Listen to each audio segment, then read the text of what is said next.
మహబూబ్ నగర్ ప్రారంభోత్సవ కార్యక్రమంలో పాల్గొన్న సహచర మంత్రివర్గ సభ్యులు, పార్లమెంట్ సభ్యులు, శాసన మండలి సభ్యులు, శాసన సభ్యులు, ఉన్నతాధికారులు, ఉజ్వలమైన భవిష్యత్తు కోసం ఎదురు చూస్తున్న IIIT విద్యార్థులందరూ కూడా తెలంగాణ రాష్ట్ర ముఖ్యమంత్రిగా శుభాకాంక్షలు తెలియజేస్తున్నా, అభినందనలు తెలియజేస్తున్నా.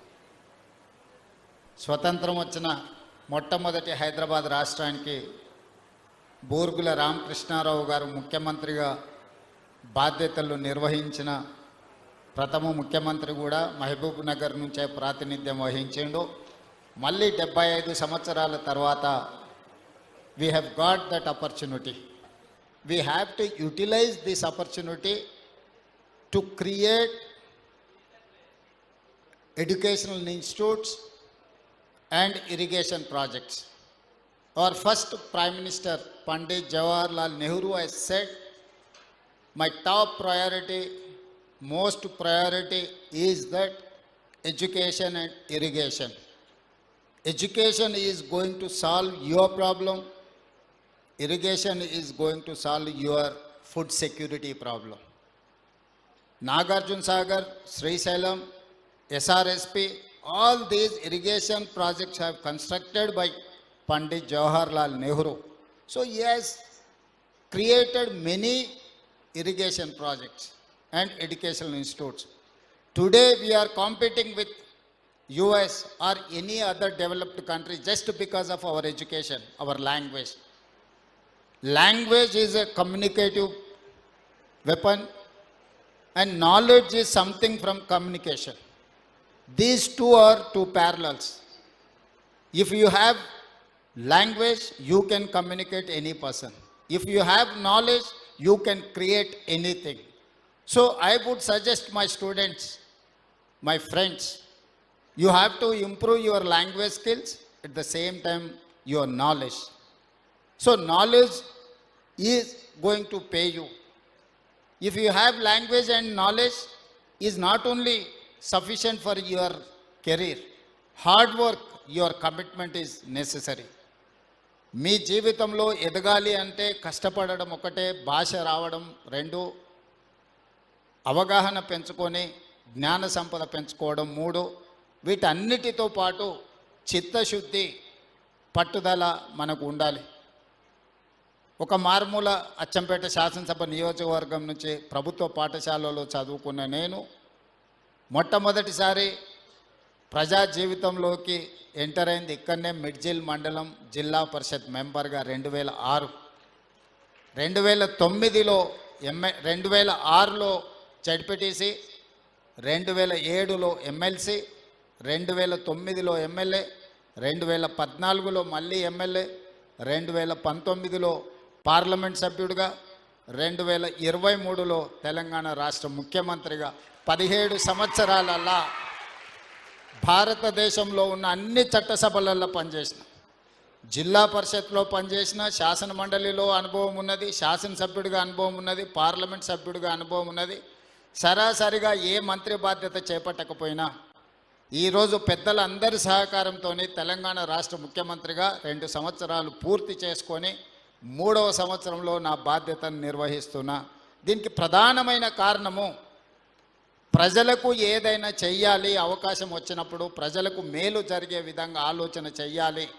ప్రపంచంతో పోటీ పడాలి అని అంటే మనకు ఏ విజ్ఞత ఉండాలి, ఏ విజ్ఞానం ఉండాలి అనే దాని మీద ఆలోచన చేసి ఈరోజు తెలంగాణ రాష్ట్రాన్ని ముందుకు తీసుకువెళ్తున్నా. ఈ విషయంలో నేను ఇచ్చే సూచన ఒక్కటే, స్వతంత్రం వచ్చినప్పుడు జామీందారుల దగ్గర, జాగీర్దారుల దగ్గర, భూస్వాముల దగ్గర లక్షలాది ఎకరాల భూములు ఉండే. ఆనాడు శ్రీమతి ఇందిరాగాంధీ గారు, పివి నరసింహారావు గారు అగ్రికల్చర్ సీలింగ్ యాక్ట్ తీసుకొచ్చి ఆ లక్షలాది ఎకరాల భూములను ప్రభుత్వం తీసుకొని దళితులకు, గిరిజనులకు, ఆదివాసీలకు, బలహీన వర్గాలకు, భూమి లేని నిరుపేదలకు గుర్తింపు గౌరవమే భూమి అని చెప్పి అసైన్మెంట్ పట్టాల పేరు మీద, లేకపోతే పోడు భూముల పట్టాల పేరు మీద ఈ ఆదివాసీలకు, గిరిజనులకు, దళితులకు అందరికి భూములు ఇచ్చింది. ఇల్లు లేని వాళ్లకు ఇల్లు ఇచ్చిండ్రు, ఇందిరమ్మ ఇల్లు కావచ్చు లేకపోతే ఉండడానికి. ఈరోజు ప్రభుత్వం దగ్గర పంచడానికి భూమి లేదు, మీరందరు గ్రామీణ ప్రాంతాల నుంచే వచ్చిండ్రు. ప్రతి గ్రామంలో ప్రభుత్వ ఆధీనంలో ఉన్న భూమి పేదలకు పంపకాలు జరిగిపోయినాయి. ఇప్పుడు ఏమైనా చేయగలిగితే పేదలకు ఇళ్ల పట్టాలు ఇవ్వాలంటేనే చాలా కష్టమైన పరిస్థితి. ఈరోజు ప్రభుత్వం వైపు నుంచి భూములు ఆశించడమో ఇతర ఏదైనా ఆర్థిక లబ్ధి ఆశించే కంటే మా ప్రభుత్వం ఇవ్వగలిగింది విద్యనే. విద్య ఒక్కటే మీ జీవితాలను మారుస్తుంది.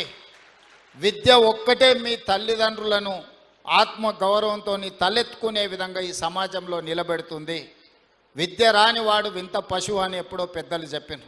ఈరోజు ఈ సమాజంతో పోటీ పడాలి అని అంటే, ఈ సమాజంలో అభివృద్ధి చెందిన పౌరులుగా మీకు గుర్తింపు రావాలి అని అంటే మీరు విద్యలో రాణించాలి. అందుకే ఈరోజు విద్యనే ప్రథమ ప్రాధాన్యత కింద మా ప్రభుత్వం తీసుకొని ముందుకెళ్తుంది. Education is my top priority. అందుకే ఈరోజు not only IIIT engineering college, law కాలేజ్ను కూడా ఈరోజు పాలమూరు యూనివర్సిటీలో మహబూబ్ నగర్ జిల్లాకు మనం ఇవ్వడం జరిగింది.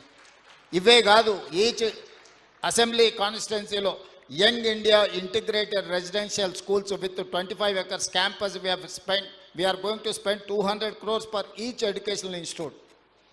సో ఇవన్నీ కూడా ప్రపంచంతో పోటీ పడాలి అంటే ఇప్పుడు ఇంతకుముందు వేదిక మీద ప్రిన్సిపల్ సెక్రటరీ గారిని, కలెక్టర్ గారిని, ఎస్పీ గారిని చూసింది.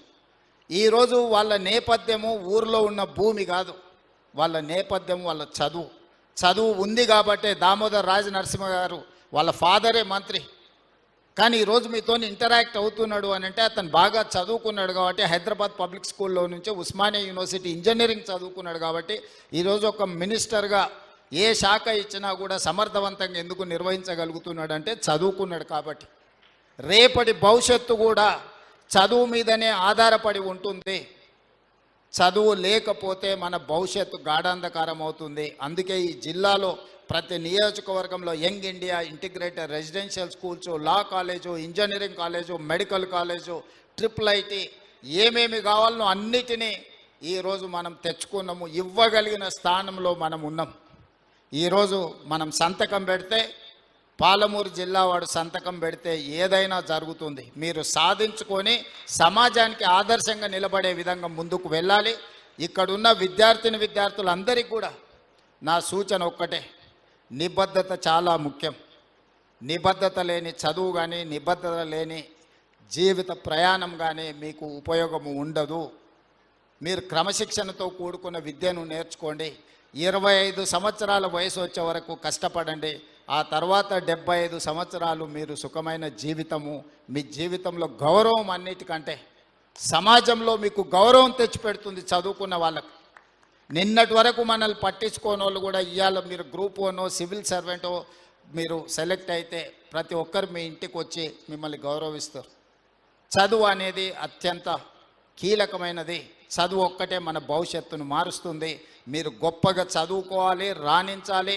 ఈ మధ్యకాలంలో మనం రాజీవ్ గాంధీ సివిల్ ఎగ్జామ్స్కి ప్రిపేర్ అయ్యే వాళ్ళకు కూడా మనం స్కాలర్షిప్స్ ఇస్తున్నాం. ఎందుకంటే కోచింగ్ సెంటర్స్ ఢిల్లీకి వెళ్ళాలి అంటే ప్రిలిమ్స్ క్లియర్ చేసిన వాళ్ళకు 1 lakh, మెయిన్స్కి అటెండ్ అయ్యే వాళ్ళకి ఇంకొక ₹1,00,000 ఢిల్లీలో ఉండడానికి కూడా మనం అకామిడేషన్ ఇస్తున్నాం. మీరు హై టార్గెట్ పెట్టుకోండి, దాని ప్రకారం కష్టపడండి. తప్పకుండా ఈ ప్రభుత్వం అండగా నిలబడుతుంది. దేశంలో ఏ మూలకెళ్ళినా తెలంగాణ వాళ్ళు, పాలమూరు వాళ్ళు IASలు, IPSలుగా ఇతర రాష్ట్రాలలో కూడా ఉండాలి. ఈ రాష్ట్రమే కాదు, ఏ రాష్ట్రంతో కేంద్ర ప్రభుత్వంలో మనం నిధులు రాబట్టుకోవాలంటే కూడా మన వాళ్ళు ఎవరైనా IAS, IPSలు ఉంటే మనకు అత్యధికంగా నిధులు వస్తాయి. తప్పకుండా మీ అందరికీ ఉజ్వల భవిష్యత్తు ఉంటుంది. సంవత్సరం తిరిగే లోపల ఇక్కడ IIIT బిల్డింగ్ కట్టి ఒక మంచి క్యాంపస్ క్రియేట్ చేసి చదువుకోవడానికి ఒక మంచి వాతావరణాన్ని ఏర్పాటు చేయడం జరుగుతుంది. జీవితంలో ఏ స్థాయికైనా ఎదగండి. కన్న తల్లిదండ్రులను, పుట్టి పెరిగిన ఊరును మరవకండి. కన్న తల్లిదండ్రులకు గౌరవం ఇవ్వని వాళ్ళు, కన్న తల్లిదండ్రులను మంచిగా చూసుకొని వాళ్ళు ఏ హోదాలో ఉన్నా కూడా అది నిష్ప్రయోజనమే. తల్లిదండ్రులను బాగా చూసుకోవాల్సిందిగా సూచన చేస్తూ మీ అందరి దగ్గర సెలవు తీసుకుంటున్నాను.